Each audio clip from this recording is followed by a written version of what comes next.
నమస్తే తెలుగు న్యూస్కి స్వాగతం. మనతో కిలార్ నాగార్జున గారు ఉన్నారు, ప్రముఖ సామాజిక రాజకీయ విశ్లేషకులు. నమస్కారం నాగార్జున గారు. నమస్తే గోపి గారు. నాగార్జున గారు, నిన్నే మాజీ టీటీడీ మాజీ చైర్మన్ సుబ్బారెడ్డి బయటకు వచ్చి మాట్లాడారు. సరే, చంద్రబాబు గురించి మనిషి పుట్టి ఉన్నవాడు ఎవడు ఇలాంటి ఆరోపణలు చేయడానంటే మాట్లాడుతూనే నిన్న ప్రెస్ మీట్ ముందుకు వచ్చి మాట్లాడిన టెక్నికల్ అంశం ఏంటంటే, స్వామివారి నైవేద్యాలకు సంబంధించి నెయ్యి 60 కిలోల నెయ్యి ఉపయోగిస్తూ ఉంటాం, ఎంత పరమ పవిత్రంగా దాన్ని తీసుకెళ్ళి చేస్తూ ఉంటామో చెప్పారు. అలాగే మిల్లెట్స్ తోటి చేసినటువంటి నైవేద్యాలు సమర్పిస్తూ ఉంటాం. ఈ నెయ్యి 10 ట్యాంకర్లు మాకు కావలసినటువంటి క్వాలిటీ రాలేదని వెనక్కి కూడా పంపించాం. మేమంతా ఇదిగా ఉన్నాం ఈ విషయంలో, నెయ్యి విషయంలో అంత ఇదిగా ఉన్నాం, మీరు మమ్మల్ని ఆరోపిస్తారా అంటే 10 ట్యాంకర్లు వెనక్కి కూడా పంపించారంట క్వాలిటీ లేవని. సో మరి వాళ్ళ చిత్తశుద్ధిని ఇలా శంకించడం కరెక్ట్ కాదేమో కదా. వీళ్ళని చూసి మనం కోపం తెచ్చుకోవాలో జాలిపలాడో నవ్వాలో కూడా అర్థం కావట్లేదు గోపి గారు. అంటే వీళ్ళ మూర్ఖత్వాన్ని వీళ్ళు ఎలా బయట పెట్టుకుంటున్నారు అంటే, 10 ట్యాంకర్ల కల్తీ నెయ్యి అక్కడికి రాగలిగింది అంటే వాళ్ళు ఎన్ని రోజుల నుంచి ఆ ప్రాక్టీస్ చేస్తూ ఉండుంటారు. మీరు పట్టుకుంది 10 ట్యాంకర్లే, ఇలా ఎన్ని వందల ట్యాంకర్లు వచ్చిన తర్వాత మీ దృష్టికి వచ్చి ఉంటుంది. మీకు అనుమానం వస్తేనే కదా దాన్ని టెస్ట్ చేసింది. కరెక్ట్. 10 ట్యాంకర్లు ఒకసారి రావు కదా, ప్రతి ట్యాంకర్ని టెస్ట్ చేయరు కదా. మీకు ఎప్పుడూ అనుమానం వచ్చి ఒకటి చేశారు. సో అలా 10 ట్యాంకర్లు పంపించారంటే మీరు పట్టుకొని కాదు అన్న తర్వాత కూడా అలాంటివి పంపించడానికి ప్రయత్నం చేస్తున్నారు అంటే ఎంత అలసత్వం ఉన్నట్టు మీ వైపు నుంచి. నాకు ఇక్కడ ఇంకొక డౌట్ ఏంటంటే, టీటీడీ మాజీ మెంబర్గా చేసిన ఓవి రమణ నిన్న మీడియాతో మాట్లాడుతూ ఆయన అన్నది ఏంటంటే, తిరుమలలో ల్యాబ్లు ఉన్నాయి కానీ టెక్నీషియన్లు లేరు. ఒకవేళ మనం టెస్ట్ చేయాలంటే మైసూరుకు తీసుకుపోవాలి అనేది ఆయన చెప్పింది. కానీ నిర్ణయం సుబ్బారెడ్డి, టెక్నీషియన్లు మైసూరులో ప్రాక్టీస్ చేసేటువంటి వాళ్ళు సీనియర్ టెక్నీషియన్లు ఇక్కడ పనిచేస్తున్నారని సుబ్బారెడ్డి అన్నారు. అసలు అక్కడ టెక్నీషియన్లు ఉన్నట్టా లేనట్టా? నిన్న మన ఈవో గారు, ప్రస్తుత ఈవో గారు మనం మాట్లాడింది చూసాం. ఇక్కడ ఉన్నటువంటిది ప్రాథమికమైనటువంటి అంచనా వేయటానికి ఉన్నటువంటి సౌకర్యాలు మాత్రమే మన దగ్గర ఉన్నాయి. సోఫిస్టికేటెడ్ ఇది ఎక్విప్మెంట్ ఉంటేనే దాని యొక్క 100% ప్యూరిటీని నిర్ధారించేటువంటి అవకాశం ఉంది. ఆ ఫెసిలిటీస్ మన దగ్గర లేవు. ఇప్పుడు దానికోసం చేయాలంటే ఎక్విప్మెంట్ తయారు చేసేటువంటిది భారతదేశంలో కూడా లేదు.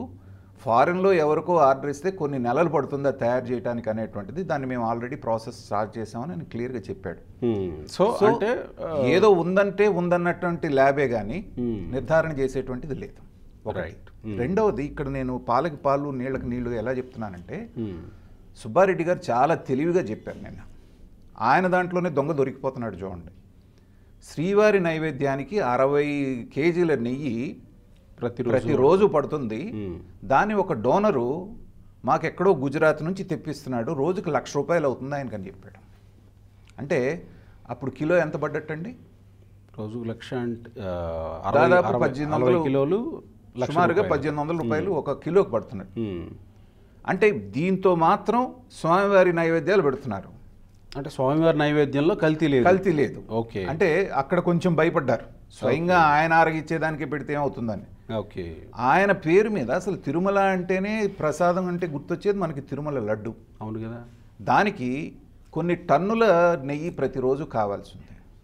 ఈ టన్నుల నెయ్యి ₹320 నేను సప్లై చేస్తానని లోయెస్ట్ కొటేషన్ ఒకటి కోట్ చేస్తే, అక్కడేమో 1800, అక్కడేమో 1800, ఇక్కడేమో 300, ఇక్కడేమో 320. ఏంటండి, దొంగలు కదా మీరు? దొంగతనం బయటపడట్లేదా? మార్కెట్లో పూర్తిగా నాణ్యత లేని నెయ్యి ₹700-800, అది కూడా బర్రె నెయ్యి. ఆవు నెయ్యి ₹1000 పైనే. స్వచ్ఛమైన ఆవు నెయ్యి కావాలంటే ₹4000 అవుతుందండి, పూర్తి స్థాయిలో స్వచ్ఛమైన. అవును కదా. అలాంటి దాన్ని ఒక పనికి మాలినాడు ₹320 సప్లై చేస్తానంటే, పైగా 50 సంవత్సరాల నుంచి ఏమాత్రం లాభాపేక్ష లేకుండా నందిని డైరీ వాళ్ళు, కోఆపరేటివ్ సొసైటీ కర్ణాటక వాళ్ళు సప్లై చేస్తూ ఉంటే, మీరు ₹450 వాళ్ళకి ఆఫర్ చేసినా మేము ఇవ్వలేము స్వచ్ఛమైనటువంటి నెయ్యి అని వాళ్ళు వెనక్కి వెళితే, ₹320 ఒకటి ఇస్తాను అనగానే వాడిని హక్కుని చేర్చుకొని వాటేసుకొని ఇన్నాళ్లుగా మీరు ఇలాంటివన్నీ భక్తులకు తినిపిస్తున్నారు అంటే మీకు ఏ శిక్ష వేస్తే? గరుడ పురాణంలో చెప్తారు రకరకాల కుంభీపాకం అని ఇట్లాంటివన్నీ. వీటన్నిటిని ఒక్కొక్క శిక్ష 10 సార్లు వేయాలి వీళ్ళకి. కుంభిపాకమే ఆడు కల్తీ చేస్తే మనం చూసాం. కుంభిపాకమే, ఇలాంటి కుంభిపాకం లాంటి శిక్షలు ఒక్కసారి కాదు, వీళ్ళకి 10 నుంచి 100 సార్లు వేయాలనుకున్నా.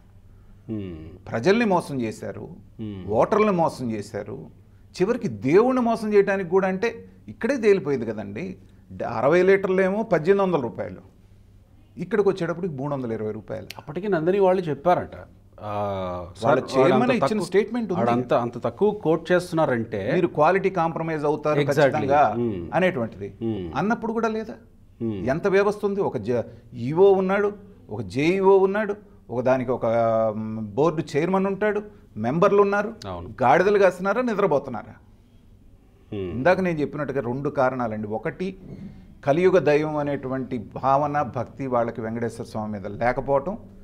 రెండోది, దేవస్థానాన్ని కూడా ఆదాయ వనరుగా మార్చుకొని దోచుకు తినడానికి పందికొక్కుల్లాగా అలవాటు పడటం. ఈ 2 కారణాల మూలని ఇవాళ ఇది జరిగింది మనకి.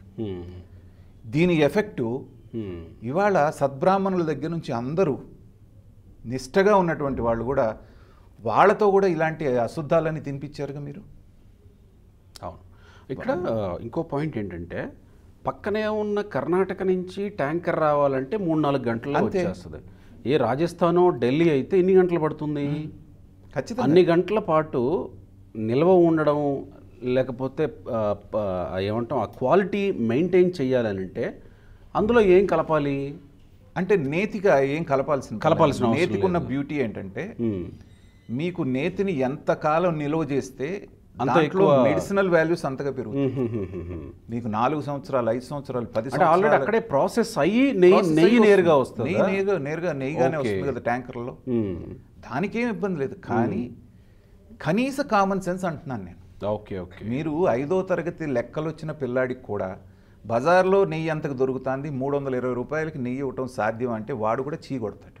1 లీటర్ నెయ్యి రావాలంటే ఎన్ని పాలు, ఎన్ని లీటర్ల పాలు ప్రాసెస్ చేయాలి. కరెక్ట్. అంత ఇదిగా పెట్టేస్తే అంటే వీళ్ళు అనుకున్నది ఏంటంటే, జగన్మోహన్ రెడ్డి గారు నేను గతంలో కూడా చాలాసార్లు చెప్పాను, అధికారుల దగ్గర నుంచి ప్రజల దగ్గర నుంచి అందరినీ ఆయన ఏంటంటే మైండ్ గేమ్ ఆడాడు. చంద్రబాబు నాయుడు గారి వయసు అయిపోయింది, తెలుగుదేశం పార్టీ 23 పార్టీ సీట్లకు పరిమితం అయిపోయింది, భూస్థాపితం అయిపోయింది, 20 ఏళ్ళు నేనే ముఖ్యమంత్రిని అన్నాడు. అనగానే ఆయన అనుచరుల దగ్గర నుంచి, ఆఫీసర్ల దగ్గర నుంచి, ఈఓల దగ్గర నుంచి, ఇక్కడ ఉన్నటువంటి బోర్డు మెంబర్ల దాకా వాళ్ళు ఇష్టారాజ్యంగా మనల్ని అడిగేవాడు ఎవడు అన్నట్టుగా అన్నాడు. ఇందాక నేను అన్నట్టు ఈసారి కూడా జగన్మోహన్ రెడ్డి గారే వచ్చారనుకోండి, అడిగేవాడు ఎవడు, ఇది ఎప్పటికైనా బయటపడేదా? అవును. ప్రజలు అన్నప్రసాదం భవన్లో ఎప్పుడన్నా ధర్నా చేయటం అనేటువంటిది తిరుమల చరిత్రలో మనం చూసామా? ఎన్ని వీడియోలు బయటకు వచ్చినాయి? వాళ్ళందరి మీద దౌర్జన్యం చేసి బయటికి తోసేశారు. ఇలా పట్టుకుంటే అన్నం, మనం వీడియోస్ కూడా చూసాం, అది అన్నంలాగా లేదు. అది దానికి ఎన్టీ రామారావు గారి పుణ్యమాన్ని కార్పస్ ఫండే కొన్ని 100 కోట్ల రూపాయలు ఉన్నాయి. మళ్ళీ డౌనర్లతో కూడా పని లేకుండా దాని మీద వచ్చే వడ్డీతోటి నడిచిపోతుంది. అక్కడ కూడా కక్కుర్తి పడుతున్నారంటే దీనికి మళ్ళీ ఇంకొక పేరు ఏం పెట్టారు, సిరిధాన్యాలు. ఇది ఆర్గానిక్ వస్తువులన్నీ మేము చేస్తున్నాం. ఈ ఆర్గానిక్ అంటమే పెద్ద మోసం నేను అనేది. దాంట్లో 10% ఆర్గానిక్ అని చెప్తారు, రేటు 100 ఉండేదాన్ని 150 చేస్తారు, మిగతాదంతా దోచుకు తింటారు. అయితే పూర్తి స్థాయిలో కొంతమంది అదే పనిగా స్వామివారి మీద భక్తితోటి ఆర్గానిక్ పండించి తిరుమలకి సప్లై చేస్తున్నారు, కూరగాయలు కానీ ఇవి కానీ. వాళ్ళని నేను తప్పుపట్టట్లా. కానీ ఇలాంటి అపవిత్రమైన కారణాలన్నీ చేసిన తర్వాత వాళ్ళు ఎంత శ్రద్ధతో పంపిస్తే మాత్రం ఉపయోగం ఏముంది? కాబట్టి ఇది తిరుమల తిరుపతి దేవస్థానం చరిత్రలోనే కాదు, ఆంధ్ర రాష్ట్ర చరిత్రలోనే ఒక బ్లాక్ డే. దీని మీద చర్యలు మాత్రం చాలా కఠినాతి కఠినంగా, ఇంకొకసారి ఎవరు కూడా వెంకటేశ్వర స్వామితోటి ఆటలాడేటువంటి తలంపు కూడా రావడానికి భయపడాలి. అలాంటి చర్యలు తీసుకోవాలని కోరుకుంటున్నాను. Right sir, thank you.